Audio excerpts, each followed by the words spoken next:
Hello guys, today I'm going to show you how you can fix invisible WhatsApp notifications in the LENOVO Tab M11.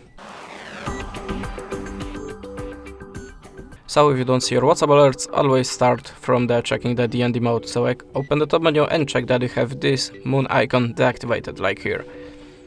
In the next step, hold the finger on the WhatsApp and go to the app info. Now we're gonna start from the notifications. Of course, you have to check that you have it turned on and open the additional settings to switch on the high priority notifications here and here.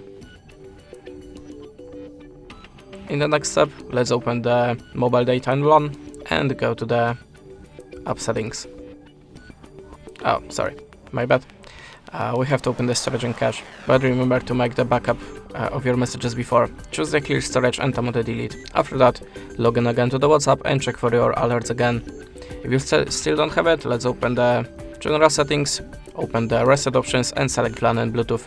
Tap on the reset settings, configure the pattern and tap on the reset settings button again. And the last step, you can also try to update your system, so go to the About tablet, choose the system update and tap on this button. If you have any, install it and check for your WhatsApp again. That's it. Thanks for watching, leave us a like, recommend and goodbye.